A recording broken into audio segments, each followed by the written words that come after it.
আমার দেশকে যুদ্ধ করবে, আমরা বলে দিচ্ছি 4 দিনের মধ্যে আমরা কলকাতা দখল করে নেব। 4 দিন হয়ে গেছে দাদু, কোথায় তুমি? 4 দিনের মধ্যে আমরা কলকাতা দখল করে নেব। আচ্ছা, হাড়ি করে জলপথে সাঁতার কাটতে কাটতে আসছো, তাহলে টাইমিংটা ঠিকঠাক বলবে তো? আর তুমি যখন মানে জলপথে আসছোই তখন মানে 2-3টে ইলিশ মাছ এনো তো। ইন্ডিয়ার সাথে পিরিত বাদ দেন, বহুত পিরিত হইছে। হ্যাঁ ফোকস, বুঝছি বলছি। লাইফে মানে অনেক রকম দখলের কথা শুনেছি। ইংরেজ, স্প্যানিশ, ফ্রেঞ্চ এরা পুরো দেশ বিদেশে ঘুরতে ঘুরতে দেশ দখল করতো। হারামি প্রমোটাররা জমি দখল করে, বাড়ির হারামি লোকজনরা সম্পত্তি দখল করার চেষ্টা করে। অন্যের জিনিস এরকম দখল করার ব্যাপারটা হারামিরাই করে। 4 দিনের মধ্যে আমরা কলকাতা দখল করে নেব। এই দাদু 4 দিনে কলকাতা দখল করবে, কেন জানো? কারণ দাদুর এখন যা বয়স, জিনে কে হ্যাঁ 4 দিন, বাকি হ্যাঁ বেকার দিন। 4 দিনের মধ্যে আমরা কলকাতা দখল করে নেব। 4 দিন তো হয়ে গেল, ওম শান্তি আল্লাহু আকবার আমেন হয়ে গেছে কিনা একটু খোঁজ নিও। কিছু বাংলাদেশের মানুষের ভারতের প্রতি খুব রাগ। কিছু বাংলাদেশের পাবলিক চায় কলকাতা দখল করতে, তাও আবার 4 দিনে। বাংলাদেশ ক্রিকেটে টেস্ট ম্যাচ খেলতে গিয়ে ক্রিজে 2 দিন টেকে না, ওরা 4 দিনে কলকাতা দখল করবে। 4 দিনের মধ্যে আমরা কলকাতা দখল করে নেব। হ্যাঁ, কলকাতা দখল হয়ে যাবে। ওর নুনু কেটে না। আরে কাকিমা, কাটা জিনিস নতুন করে কি করে কাটবে? এই যে বাংলাদেশের কিছু পাবলিক ভারতকে ঘৃণা করে, ভারতের পতাকা পাড়িয়ে চলে যায়, ভারতের বিরুদ্ধে যুদ্ধ ঘোষণা করে, ভাই বাংলাদেশে কি এত ফ্রি টাইম? যুদ্ধ ঘোষণা করবে, ইন্ডিয়ার বিরুদ্ধে যুদ্ধ ঘোষণা করব, যুদ্ধ ঘোষণা করব। সারা দিন রাত শুধু ভারতকে নিয়ে পড়ে আছে। ভাই বিশ্বাস কর, বাংলাদেশিদের নিয়ে ভারতের রাস্তাঘাটে কোনো আলোচনাই হয় না। বাংলাদেশের কিছু পাবলিক ভারতের পতাকার উপর পাড়িয়ে চলে যাচ্ছে, সেই জন্যই ভারতে তোদেরকে নিয়ে একটু কথাবার্তা চলছে। না হলে সারা বছর আমরা আমাদের হিন্দু মুসলিম প্রবলেম নিয়ে থাকি।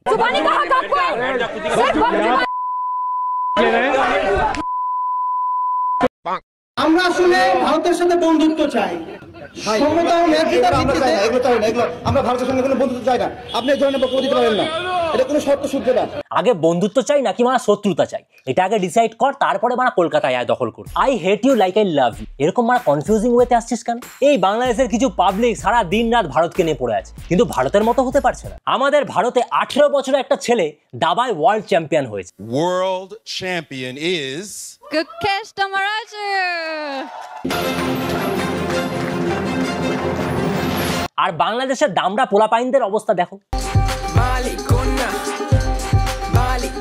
ব্রা লইয়া ব্রা উল্লাসে মারছে। এবার প্যারিস অলিম্পিকে ভারত 6টা মেডেল পেয়েছে, বাংলাদেশের পোলা পান কোথায়? ও ভুলে গেছি, বাংলাদেশের পোলা পাইন তো কলকাতা দখল করতে আইতেছে। যুদ্ধ ঘোষণা করবে, ইন্ডিয়ার বিরুদ্ধে যুদ্ধ ঘোষণা করব, যুদ্ধ ঘোষণা করব। এই বাংলাদেশের কিছু পাবলিক যারা ভারতকে ঘৃণা করে, তারা কিন্তু পাকিস্তানকে ভালোবাসে। সেই পাকিস্তানও এবার প্যারিস অলিম্পিকে একটা সোনা পেয়েছে, আর বাংলাদেশের পোলা পাইন যুদ্ধ ঘোষণা করবে, ইন্ডিয়ার বিরুদ্ধে যুদ্ধ ঘোষণা করব, যুদ্ধ ঘোষণা করব। বাংলাদেশে দেখবে কোথাও আন্দোলন ঝামেলা হলেই সবাই মানে চুরি করতে শুরু করে।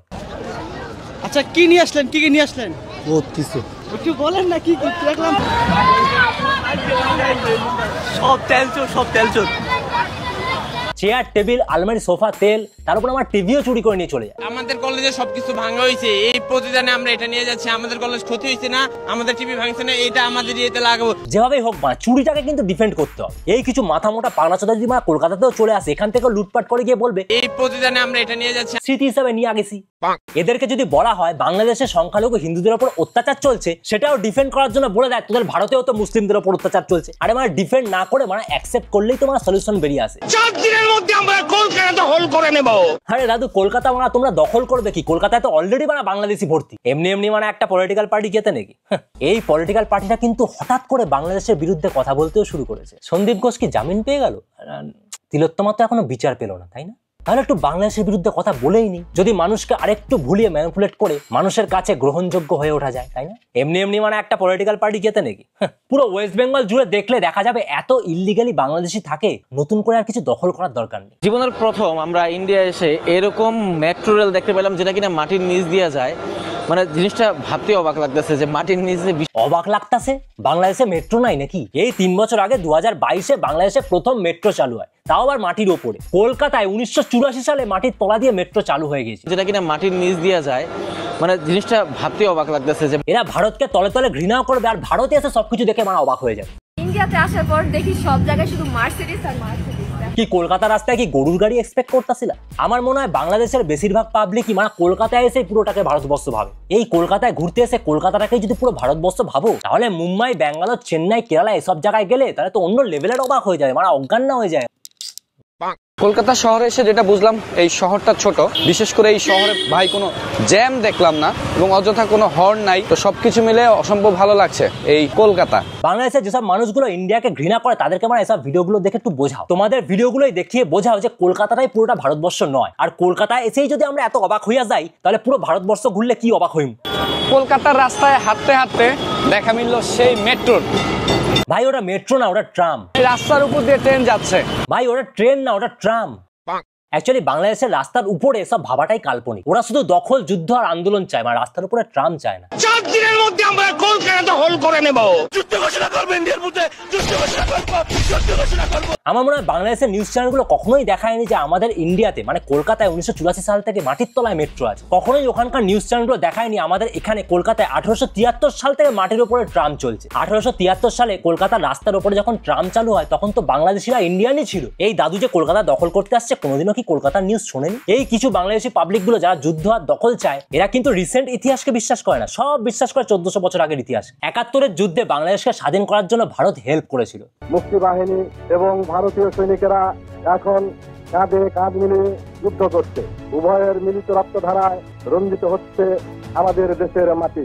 সে ভাষণে তাজউদ্দিন আহমেদ ইন্দিরা গান্ধীর প্রতি কৃতজ্ঞতা প্রকাশ করেন। সেটা নিয়েও কিছু বাংলাদেশি বলতে থাকে ভারত নিজের স্বার্থে হেল্প করেছে। দেখো মানে মানুষ পিছিয়ে থাকতে পারে কিন্তু মানে অকৃতজ্ঞ হলে জীবনে এগোতে পারে না। আমার মনে হয় এই দুই দেশের নিউজ চ্যানেলগুলো মানে ভারত আর বাংলাদেশের নিউজ চ্যানেলগুলো দুটোই মানে কালপ্রিট। বাংলাদেশের কিছু নিউজ চ্যানেল যেরকম ভারতকে নিয়ে উস্কানি দিতে থাকে, সেরকম আমাদের এখানেও কিন্তু কিছু নিউজ চ্যানেল আছে যেগুলো মানে বাংলাদেশকে নিয়ে উস্কানি দিতে থাকে। বাংলাদেশ থেকে দাদু এরা সেনাবাহিনীর সদস্যরা আসছেন কলকাতার দিকে, আর বেশি সময় নেই আমাদের কাছে। এই যে রকেট, একবারে এক এক করে আপনাদেরকে দেখাচ্ছি, রকেট এবং রকেটের উপরেই আছে।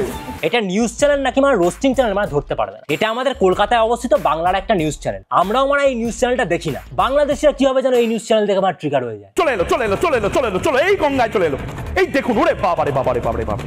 এই নিউজ চ্যানেলগুলোকে মানে কেউ সিরিয়াসলি নেয়। এই নিউজ চ্যানেলটা এইসব বালচালগিরি করে বেড়ায়। মানে এদেরকে মণিপুরের নিউজ দেখাতে বলো, মণিপুরের নিউজ দেখানোর সময় এদের মানে গানে আগুন লেগে যায়। এই দেখুন, ওরে বাবারে বাবারে বাবারে বাবা। একটা সময় ছিল আমরা এরকম নিউজ শুনতাম।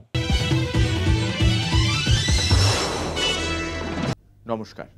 নমস্কার। আজকের খাস খবর, জবরদস্তি এসএফআই করানোর অভিযোগের ভিত্তিতে সেন্ট পলস কলেজের 8 ছাত্র সাময়িকভাবে বহিষ্কৃত।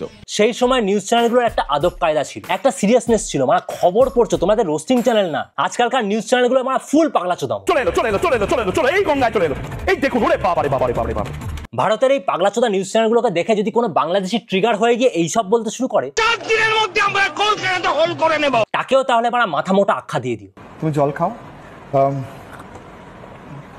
শুধু হিন্দু বলে ভারতীয় বলেই অ্যাটাক। দেখো দেখো একটা পাগলা চোদাকে মানে মাথায় পট্টি পরিয়ে ফুল মারা নাটক চোদাচ্ছে। এখানে তোমার ব্যান্ডেজ রয়েছে, মাথা এখানে ফেটে গিয়েছে সম্ভবত। এক কাম কর, 200 रुपए दे और 50 रुपए काट ओवर एक्टिंग के। ইন্ডিয়ার মানে কিছু নিউজ চ্যানেল হিন্দু মুসলিম নিয়ে মানে পিএইচডি করে রেখেছে। মুসলমান সম্প্রদায় মনে হয় হয়তো যে এটার মধ্যে কোনো ভাগাভাগি নেই, কিন্তু দুটো ভাগে বিভক্ত। মালিকি রয়েছে, সাফুই রয়েছে, হামলি রয়েছে। এটা নিউজ চ্যানেল না মাদ্রাসা, ধরতে পারবেন না। এই কিছু বাংলাদেশি যারা ভারতের পতাকার উপর দিয়ে হাঁটলো, সেটা দেখা দেখি ভারতেরও কিছু পাবলিক বাংলাদেশের পতাকার উপর দিয়ে হেঁটে গেল। ভাই কুকুর যদি কখনো কামড়ায়, কুকুরকে কখনো কামড়াতে যাস তোরা? ইন্ডিয়ার এই পাবলিক গুলো সেই অবস্থা। কেউ যদি কোনো দেশের পতাকাকে এভাবে অসম্মান করে, তার মানে তুইও তার মতো হয়ে গিয়ে তাদের পতাকাকে অসম্মান করবি। তাহলে মানে তোদের সাথে ওদের মানে ডিফারেন্সটা কোথায় থাকলো? বাংলাদেশের এই মাথামোটা পাবলিক গুলো ভারতের পতাকার উপর দিয়ে হেঁটে গেলেও কি ভারতের গৌরব ছিনিয়ে নিতে পারবে? ওরা ভারতের পতাকার উপর দিয়ে হেঁটে গেলেও কি ভারতের মতো অলিম্পিকে এরকম পদক পেতে পারবে? ভারতের মতো এরকম ভাবে কি হকিতে, ক্রিকেটে এভাবে চ্যাম্পিয়ন হতে পারবে? কি আর করা যাবে, অলিম্পিকে তো দখল, চুরি, আন্দোলন এসব নিয়ে কোনো পদক জেতার ব্যাপার নেই। তাহলে ওরাও কিছু পদক জিততে পারত। তাহলে বাংলাদেশের কিছু পাবলিক অন্য দেশের পতাকার উপর পাড়িয়ে যদি গৌরব ফিল করে, আমরা অলিম্পিকে দৌড়ে পদক জিতে গৌরব ফিল করবো। বিশ্বাস করো মানে বাংলাদেশের বেশিরভাগ পাবলিকই ইন্ডিয়াকে খুব ভালোবাসে, না হলে মানে এই লেভেলে কপি করতে পারে। দেখতে হুবহু কোহলির মতো হলেও সবার কাছে ইনি পরিচিত কোহলি প্রো ম্যাক্স নামে। অনেকে আমাকে আরমান কোহলি বলে ডাকে। কোহলি নামটা আমি শুনতে স্বাচ্ছন্দ্য বোধ করি। বাংলাদেশের এই বিরাট কোহলি কিন্তু বাংলাদেশের রিসেন্ট ঘটে যাওয়া যুদ্ধেও মানে সামিল হয়েছিল। মানে কি লেভেলের পাগলাচোদা হলে নিজের দেশের একটা সিরিয়াস আন্দোলন চলছে, সেখানে মানে বিরাট কোহলি সেজে দিতে পারে। সেলিব্রেশনটাও নিশ্চিত করে হয়তো আপনার পরিচিত সেই অ্যাগ্রেশন চেনা ছবিটা, হয়তো আপনি জেনে গেছেন ঘটনাটাও। বিরাট কোহলিও মানে এতটা অরিজিনাল না, মানে এই যতটা বিরাট কোহলি সেজে বসে আছে। ভারতের সবকিছু ইউজ করবে, সবকিছু মানে কপি করবে, তারপরেও আবার বলবে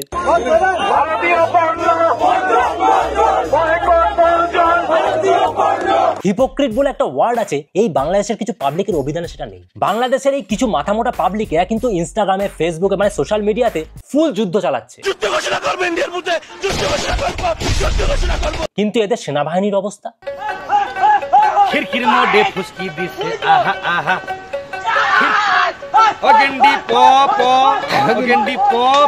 ভাই এইভাবে ইউগান্ডার সাথেও জিততে পারবি না। বাংলাদেশি দাদা না আসলে না কলকাতা সব ভুকা মরে যাবে। একদম জিনিস আমি সচ্চা বলছি দাদা। হ্যাঁ এ সচ্চা বলছে, বাংলাদেশিরা যদি কলকাতা না আসে কলকাতাবাসী মরে যাবে। একদম জিনিস আমি সচ্চা বলছি দাদা। তুই বিহার থেকে আসার লোক, তাহলে তুই তো মানে বেঁচে যাবি বিহারে গিয়ে, আমরা মানে মরে যাবো। একটু সার্ভে করলেই দেখতে পারবে কলকাতা পুরো ভরে গেছে বিহারিতে আর বাংলাদেশিতে। এবার বলতে পারো তাহলে কলকাতাবাসী কোথায়? সব বানা ব্যাঙ্গালোরে। আমি মানে নিজে বানা ব্যাঙ্গালোরে বসে আছি, এবার পেছনে গ্রিন স্ক্রিন। এই দাদুর চক্করে 4 দিনের মধ্যে আমরা কলকাতা দখল করে নেব। এই দাদু যে মানে 4 দিনে কলকাতা দখল করবে বললো, আমি মানে ফুল ভয় মানে ব্যাঙ্গালোরে এসে বসে আছি। এই মানে পাগলা চোদাদের সাথে লড়তে হবে। আমি প্রত্যেকটা ভিডিওতে যেভাবে বলি এবারও বলবো, পলিটিশিয়ানরা, নিউজ চ্যানেল সবাই কিন্তু আমার সাধারণ মানুষের মধ্যে, এই বাংলাদেশি বা ভারতীয় সাধারণ মানুষের মধ্যে মানে যুদ্ধ লাগিয়ে রেখেছে। কখনো বাংলাদেশের প্রধানমন্ত্রীর সাথে ভারতের প্রধানমন্ত্রী মারপিট করতে দেখছো? সব সাধারণ মানুষ যারা মানে পাগলাচোদা হয়ে মানে একে অপরের সাথে লড়ে যায়। আর এই নিউজ চ্যানেলগুলো মানে একে অপরের সাথে আগুন লাগিয়ে মানে আলাদাই মানে টিআরপি। আমরা ভারতীয়রা চায়নার থেকে যেরকম 100 বছর পিছিয়ে, সেরকম বাংলাদেশিরা ভারতের থেকে 100 বছর পিছিয়ে। বাংলাদেশি হও, ভারতীয় হও, মানে সাধারণ মানুষদের বলছি, এই নেতা মন্ত্রীরা ফুল লাইফটা কিন্তু এনজয় করছে তোমাদেরকে ঝামেলায় ফেলে রেখে। সত্যি তো এত দিন এত সম্প্রীতি বজায় থাকলো, হঠাৎ করে বাংলাদেশ ইন্ডিয়ার মধ্যে এত ঝামেলা। তোমাদেরকে পেছন দিয়ে প্ররোচনা দেওয়া হচ্ছে, এটা মনে হয় না? 15 দিন মানে রেস্ট নিয়েছি, আবার আমার পর ভিডিও আসবে। কালকে একটা নতুন টপিক, কালকে একটা ভিডিও বানাবো, সেটা হচ্ছে আতুল সুভাষকে নিয়ে। ছেলেদের দিক দিয়ে আমাদের ভারতের আইন যে কতটা বালছাল, তার উপরে এরকম সিউডো ফেক ফেমিনিস্টদের অত্যাচারে ছেলেদের যে আত্মহত্যা করতে হচ্ছে, সেটা নিয়ে কালকের ভিডিওটা। চলো আজকের ভিডিওটা ভালো লাগলে লাইক করো, শেয়ার করো। আর দাদু বেঁচে থাকলে দাদুকে একটু বলো, মানে 7 দিন হয়ে গেছে এখনো কলকাতায় এলো। 4 দিনের মধ্যে আমরা কলকাতা দখল করে নেব। কলকাতা দখল করতে আসলে কিন্তু মানে গান মেরে দেবো।